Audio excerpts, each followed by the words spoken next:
So are you going down to visit family? No, going to visit some girlfriends. So that is a segue topic. So I could stay on that topic for a bit. Oh, how do you know these friends? Are these college friends, high school friends? Oh, I lived in the city for a while and we just all got to know each other. Okay, so I followed that. As long as it was comfortable and normal, I would just follow that thread. And when I ran out, I went right back to form. And I had asked her a family question. I said, so I noticed you have a ring on. How long have you been married? So I'm staying on the family topic because I ran the one thread as long as I could run it. And I ran out of things to ask her that were natural and comfortable. So I went back to form. Found out she had no children. Her husband was an engineer. They had recently moved, about 4 years ago, they had moved from the city up to Mount Kisco. Point being is, I need this in order to hold a conversation with somebody. I have to be almost formulaic. Otherwise, I'll run out of things to say. I go blank, it gets quiet, it's awkward, and I don't know where to take it. So it's okay to have a formula that you go to. And I can hold a conversation for an hour with form. Now, here's the thing you need to understand with form. Don't do, so, are you married? You have kids? Oh, what do you do for a living? So what do you like to, so you can't just, that's just a surface conversation. You're going to blow through form and you're like, oh, I'm stuck. So it's best to follow the thread. Now, the real rapport and the real relationship gets built at about level 8. That's where the depth of the conversation really is at its core. So if you take form and you ask, hey, so are you married? How long you've been married? Where did you meet your husband? You guys, oh, so you were high school sweetheart or college sweetheart? Do you have any kids? How many kids? What do they like to do? You know what I mean? Now I'm at 8 questions just on family. Now I'm into the meat. Now we're getting to know each other. Does that make sense? Yes. So the deeper the level, you tap root each of these down, and this is where you really build the relationship. Not up at the surface. That is a critical skill that I had to learn, and that helped me be a better networker. Get to the depth before you get the meat of really who they are. So follow those threads, and then when you get to occupation, run it down. Oh, great, how? So did you have to have a degree in that? Where'd you go to school? How long have you been doing it? These are, you start to get down to real, not sensitive, not like, but the more they talk about one subject, they really just start to open up, and they start to tell you a little more, and that bridges the relationship better. And now you get to really understand them as people. Is this helpful? Yes, very, very. Half you got slapped before even you get to the meat. Say that again? Half you got slapped while the lady you're If talking you to. get slapped. Oh, slapped! Oh, Ask the right question. Next. Keep your questions appropriate to your audience, right? All right. We're going to skip that. All right, let's talk about the invite. Now, to me, inviting, this is an important part of networking. This is probably the most, if you can master inviting, you've got networking nailed. Because the invite, think of it this way. I want you to become master inviters. If you can develop out one skill, the most important skill that you can develop, well, first is probably building rapport, because that's really the core of building relationships, and that's what this is built on. But as far as the skills of sales, really, really important to master the art of the invite, or develop the skill of the invite. Because have you ever heard the phrase, be the messenger, not the message? So what that relates to is when the company is not in pre-launch, but we're fully developed, we'll have a series of, like for each product, we'll have a 30-second spot. Think of it this way, as a company, we want to have a 30-second commercial that we would be as good as if we were going to put on the Super Bowl halftime show. If we were spending $3 million for a minute spot or a 30-second spot, we want to make sure that that's a really impactful 30-second commercial, right? as a company, we want to develop 30-second commercials for every one of our individual products. So that as you're talking to somebody, you can just flick on that particular commercial on that product. That becomes the message. You're just the messenger. You're just the sender of the content, right? You don't have to train yourself to, the more you watch the commercial, the better you are at delivering that. But why? Just deliver the commercial, right? So we'll get to that point. And the last thing you should ever say is, well, I'll wait and build my business when we have all of that. Bull crap. If you're waiting until then, you're never building your business. You build your business now with what we have, and as we get new stuff, it just makes you better and more efficient. But never push pause on building your business until something happens. Here, here. Right. It's just the biggest waste of time. All right, so the invite. Ready to talk about the invite? Yes. All right. So, invite. An invitation never made produces no sales. Baron Grant said that when we were in Australia. In front of a room. I think I had him on stage at one point. We had a room of about 350 people at this one event, and he doesn't even remember saying it. But I wrote it down on my phone in my notes the moment he said it. Because if you don't make the invitation, how many sales are you going to make? 0. It just doesn't happen. Your business doesn't grow by osmosis. Write that down. My business will not grow by osmosis.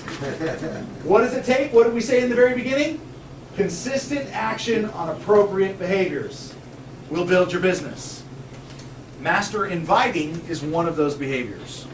All right. So, here's the one thing that will make your invitation more effective. When we talked about perspective, remember, if you change your perspective on everything you see changes. The perspective that I want you to have about the invite, every time you make the invite, is that it's not about you. The invite is about them. Because if you're that guy, remember, you're the guy walking in the room that's always asking about building my business. I want you to be on my team. Come be a part of come sell my products. Come work with my company. People are like, get away. You're just a drain. I don't want to deal with you anymore. Because it's all about them. They're selfish. They don't talk to you for 5 years, and then all of a sudden they're like, hey, I got this business opportunity. First of all, don't ever call Vive a business opportunity. Vive is a business. It is a side hustle that starts out as secondary income, but that has the absolute potential to become your primary income. That is what Vive is about. It's not a business opportunity. You are starting a business. Approach it professionally as a business owner.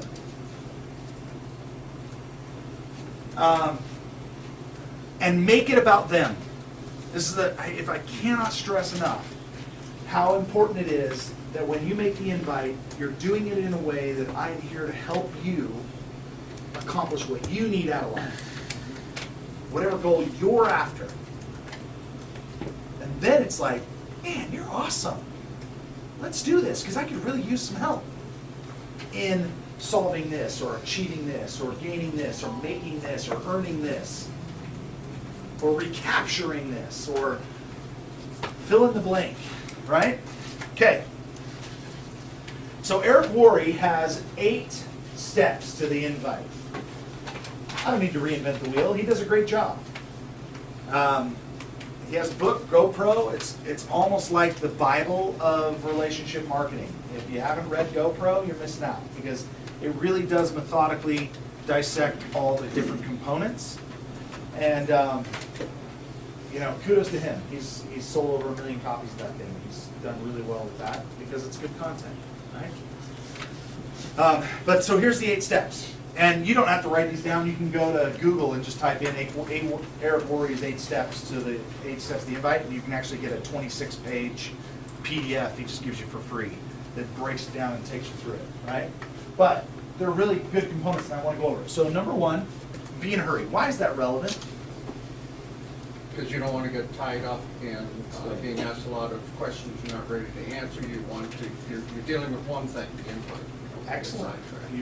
You have bifurcated the invitation from the presentation. I don't have time to give you a presentation, so when you start asking me questions about the presentation, I can always deflect. So you're in a hurry. That's great.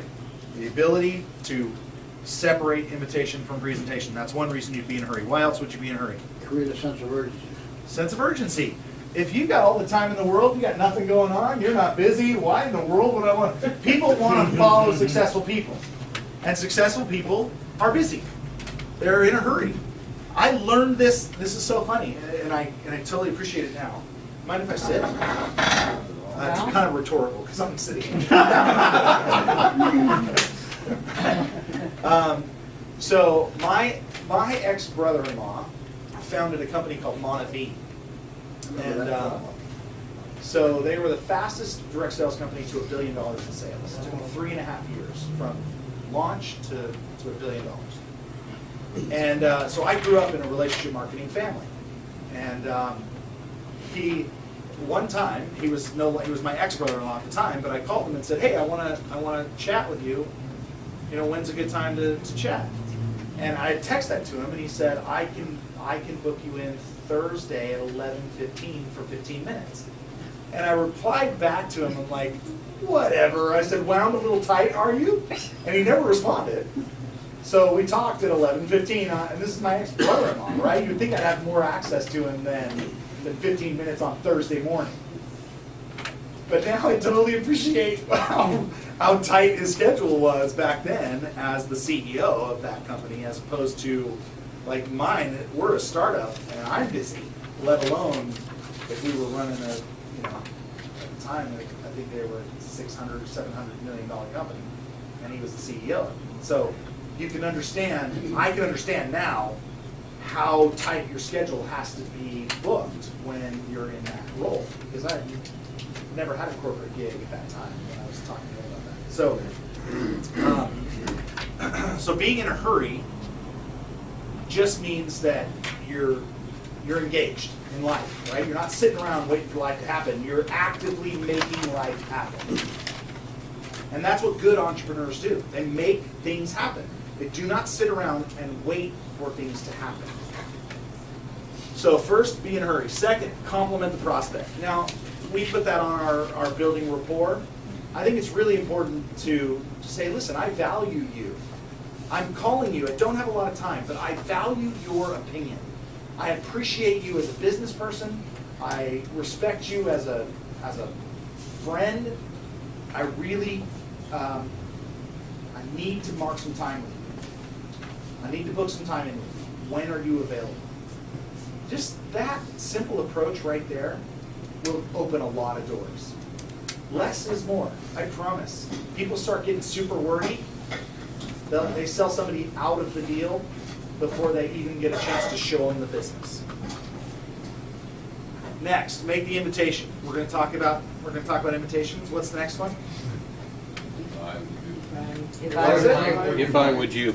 Okay, the if I would you. So that's one of the invitation approaches that he uses, the if I would you.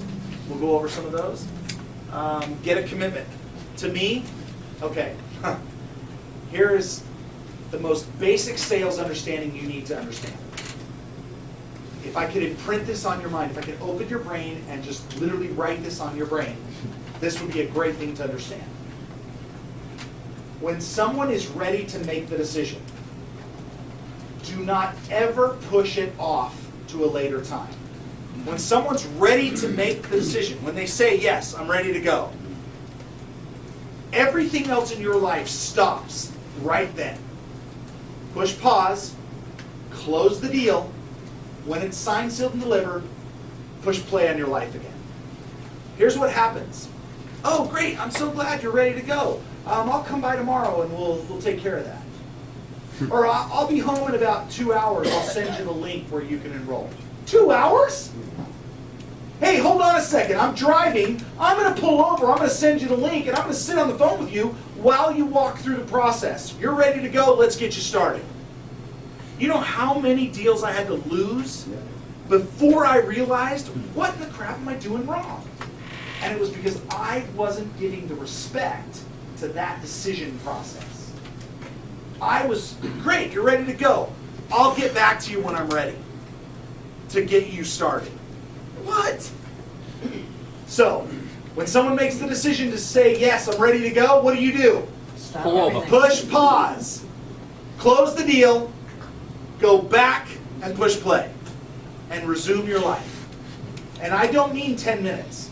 I mean the moment they tell you yes. Great. Hold on 1 second. Pause. Let's go. I'll send you the link. I'm going to walk you through it. Let's get you closed. Let's get you done because I am excited for you. I am so excited for what this is going to do for you.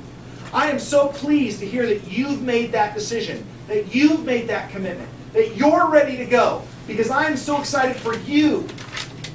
Nothing about me. Man, all right, I can't wait. I'm so excited my team's building. You're going to be such a great part of my team. Shut your freaking mouth. It's about them. All right? So, if I can open up your brain and write something on your head, what would it be? Pause. Push pause. Close the deal. Push play. Not in 10 minutes. When? Now. And I know the very next time that you guys get someone that says yes and you don't follow that and you lose them, why would you lose somebody that said they were ready to go?